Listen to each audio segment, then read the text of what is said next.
विराजमान रहता है, मैं उनको भी नमन करता हूँ।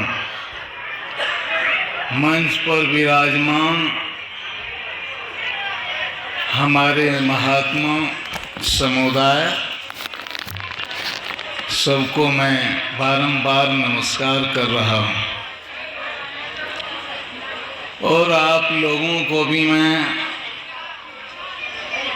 प्रणाम निवेदित कर रहा हूँ।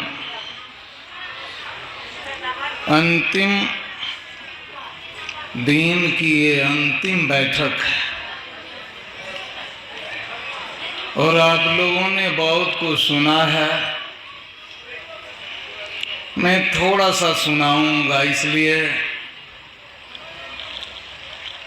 कि अंतिम दिन में बहुत कुछ कार्यक्रम भी होते हैं, भंडारा का भी आयोजन है,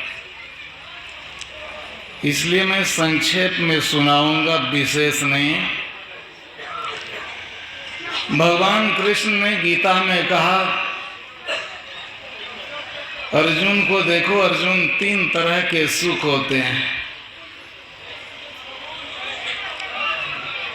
और पाठ में सुख की बात हुई थी कि हमें सुख कैसे मिले। थोड़ी सी आवाज कम करो, गूंजती है आवाज। तो हमें सुख कैसे मिले? तो क्या हमारे पास सुख नहीं है? हमारे पास बहुत तरह का सुख है, जिसको आप लोग सांसारिक सुख बोलते हैं, शारीरिक सुख बोलते हैं, खाने पीने का सुख, सोने का सुख, परिवार का सुख, देखने का सुख, सुनने का सुख, घूमने का सुख, गाने बजाने का सुख, बहुत तरह से सुख हम लोगों को प्राप्त होता है। बहुत तरह से सुख मिलते हैं हमें, लेकिन इन सुखों से हमको संतुष्टि नहीं होती। जैसे आप खाते खाते कितना खा गए पता नहीं, बहुत कुछ खा गए,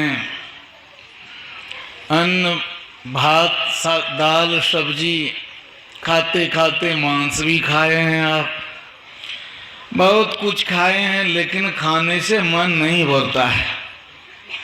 खाने में सुख जरूर मिलता है, सबको मिलता है सुख। और देखिए, खाने में यदि भोजन का स्वाद उतना अच्छा नहीं हो तो फिर खाने वाले नाराज हो ही जाते हैं, लेकिन खाने से मन किसी का नहीं भरता है। देखेंगे मरने के समय भी, मरने का मतलब इतना ही हुआ कि ये शरीर जब खत्म हो रहा है, छूट रहा है, उस समय भी आदमी खिलाते हैं, कोई रसगुल्ला, कोई कुछ खिलाते हैं, पिलाया भी करते हैं और बहुतों के दर्शन भी करते हैं। उस समय भी, मरने के वक्त बहुतों के दर्शन होते हैं। तो अब देखिए, बहुतों को देखा है, स्त्री पुरुष लड़के लड़कियों को देखते देखते समय खत्म हो गया है। घर द्वार परिवार सबको देखा है, सुना भी बहुत है, कुछ खाया भी बहुत है, बहुत तरह के कपड़े पहने हैं, बहुत तरह के आपने काम भी किए हैं, लेकिन संतुष्टि नहीं होती है। सवाल ये है, सुख तो हमें मिला ही है, सुख नहीं मिला है सो बात नहीं है, बहुत सुख मिलता है। देखिए, आदमी नाचते हैं, गाते हैं, उछलते कूदते हैं, हंसते हैं, मजाक करते हैं।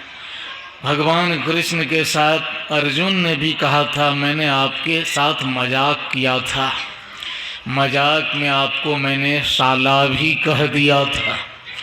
तो ये हंसी मजाक भी चल रहा है सब जगह, तो ये आनंद तो मिल ही रहा है, सुख निश्चित रूप से मिल रहा है, लेकिन इन सुखों से मन आज तक किसी का नहीं भरा है। जो कम स्तर पर सुख भोगते हैं और जो बड़े स्तर पर सुख भोगते हैं, सबके सब असंतुष्ट ही रहते हैं। राष्ट्रपति को भी उतनी ही असंतुष्टि है जितनी असंतुष्टि खाकपति को है, चपरासी को है। तो ये सुख हमें है, लेकिन ऐसा सुख नहीं है कि हम संतुष्ट हो जाएं। तो इसलिए ऋषि मुनि लोग आपस में बैठ कर के विचार करते हैं कि भाई सुख, ऐसा सुख जिससे हमें संतुष्टि मिल जाए, कैसे होगा। तो उसी का मैं जवाब आपको दे रहा हूं। भगवान कृष्ण कहते हैं सुखम त्रिदानीं त्रिविधं श्रीनु में भरतर्षभ अभ्यासाद रमते यत्र दुखांतम च निगच्छति। यदग्रे विषमिव परिणामे मृतोपमं तत्सुखम सात्विकम प्रोक्त मात्म बुद्धि प्रसादजम विषयेन्द्रिय संयोगात यदग्रे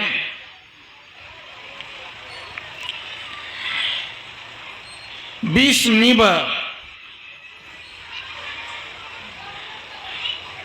कह रहे हैं कि देखो अर्जुन, ये तीन तरह के सुख होते हैं। एक सुख है सात्विक। सात्विक सुख का मतलब क्या होता है? सत सबसे बना है सात्विक, मतलब टीकने वाला सुख, असली सुख जो खत्म नहीं होगा, वह सुख क्या है? वह सुख कहा अभ्यास से, ध्यान साधना से, आत्मा की खोज से मिलता है।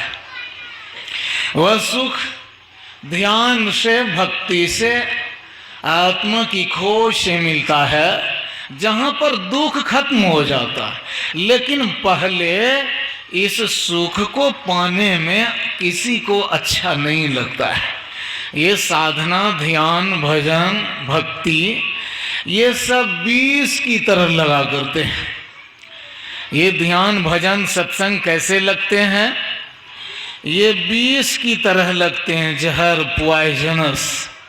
ये ध्यान किसी को अच्छा नहीं लगता है, हम लोगों को भी अच्छा नहीं लगता है। देखिएगा, हम लोगों के पास भी जब जाएंगे अचानक, तो हम लोग भी कभी मोबाइल देखते हैं, तो कभी किसी से बात करते हैं, और ज़्यादा इसी में मज़ा हम लोगों को भी लगता है। हम लोग भी मजाक करने में बड़े एक्सपर्ट हैं। हम लोग को भी यही सांसारिक चीज़ ज़्यादा अच्छी लगती हैं।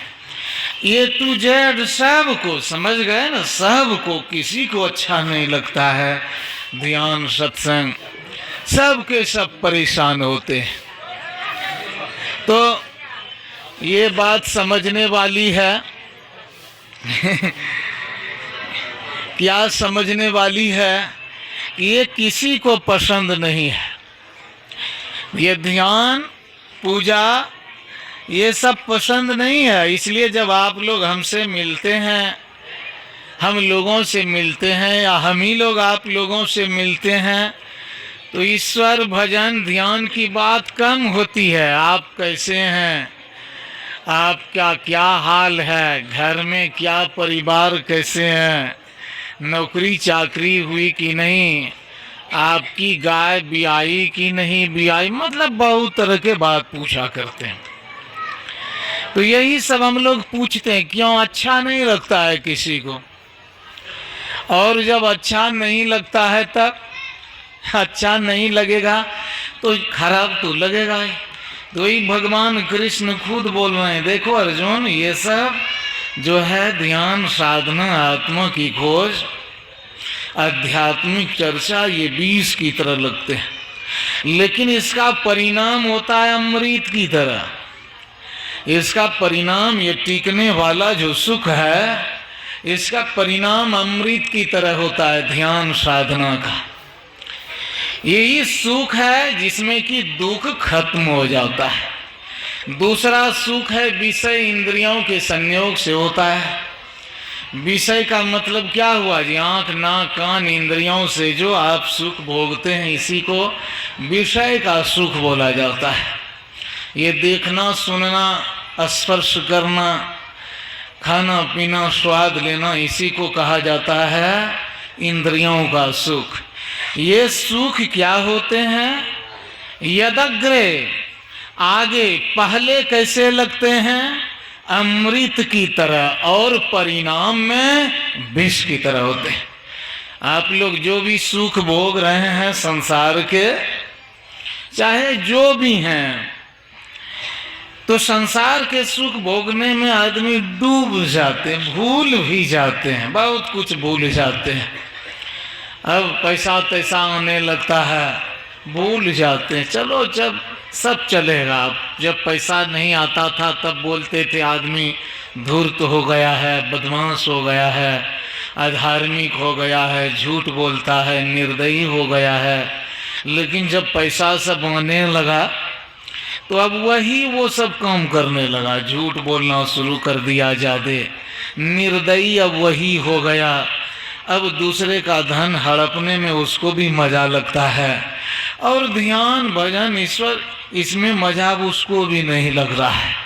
ये विषय इंद्रियों का सुख ऐसा खतरनाक है और इसमें ऐसा अट्रैक्शन है कि बड़े बड़े महात्मा भी गड़बड़ा जाते हैं। ऐसे बड़े नहीं, हम झूठ गलत बोल दिए, बड़े नहीं छोटे सब गड़बड़ाते हैं।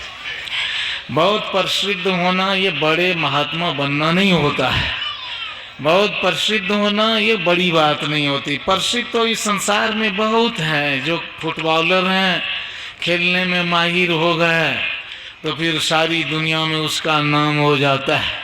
क्रिकेटर हैं, 10-20 छक्का लगा दिया तो वो भी सारी दुनिया में प्रसिद्ध हो जाते हैं।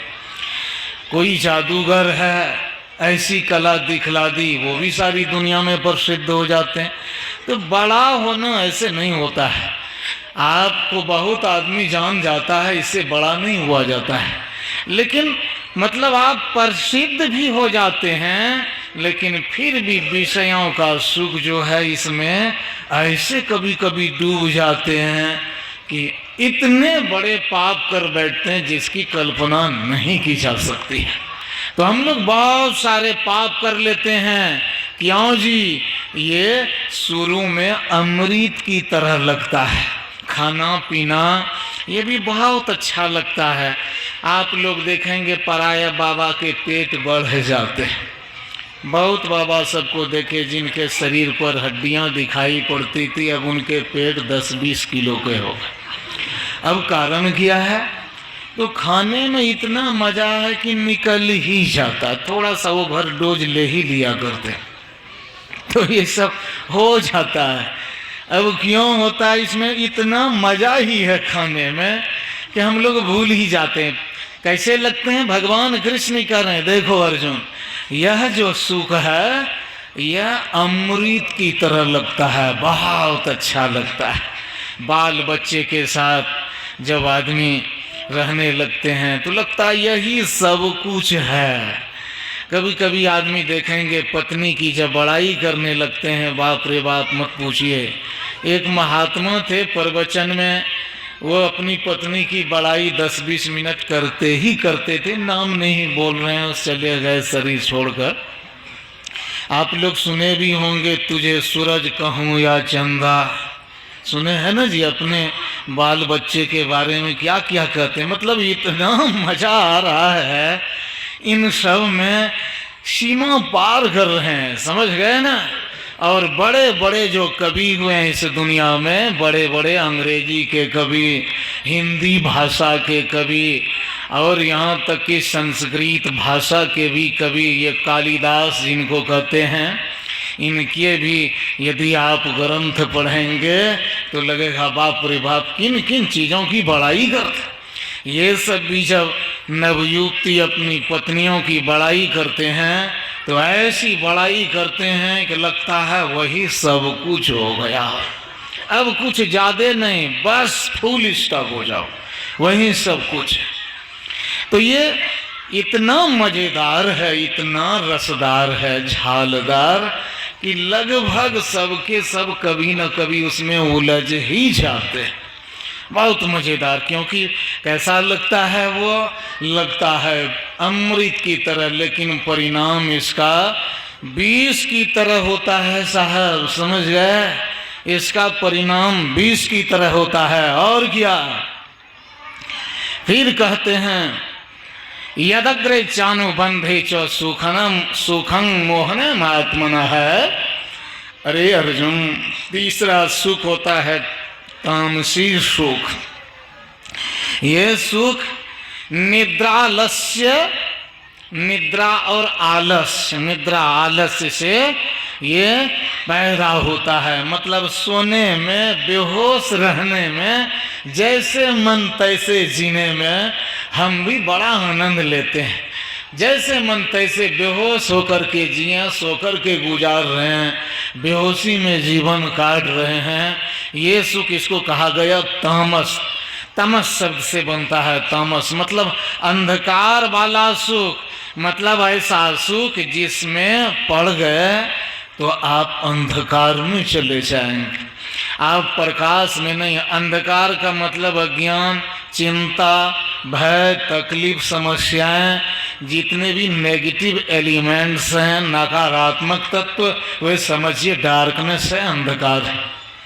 तो वही सब ये जो तामसी सुख है, इस तामसी सुख में भी क्या होता है, न आगे न पीछे कहीं भी अच्छा परिणाम नहीं होता है, लेकिन इन्हीं सब में हम लोग ज़्यादा आनंद लिया करते हैं, समझ गए? यही राजसी और तामसी सुख में, तो इनमें जो आनंद लेता है उन्हीं के लिए कहा गया कि तलहथी पर घोड़े का बाल जम जाए, समझ गए? तलहथी पर घोड़े का बाल जम जाए, नाक से कोई सुनने लगे, कान से कोई बोलने लगे, और पैर से कोई लिखने लग जाए, आदि आदि काम, ये सारे उल्टे काम कर ले दुनिया में। लेकिन एक बात है कि जब तक ये सात्विक सुख जो आत्म खोज में मिलता है, ऐसा नहीं करता है, उसका जीवन कभी सफल नहीं होगा। सारी अनहोनियां कर दे। अनहोनियां करने का मतलब क्या हुआ है जी? अनहोनियां बहुत तरह की अनहोनियां। मुंगेर में मेरी बहन है, उसी के घर के बगल में एक आदमी थे, उन्होंने 50 शादियां की। ये भी एक अनहोनी है कि नहीं? मधेपुरा में एक मर्द के पेट से बच्चा निकला था। ये 20 साल पहले की बात है, मैं वहीं था मधेपुरा में। ये भी एक अनहोनी है।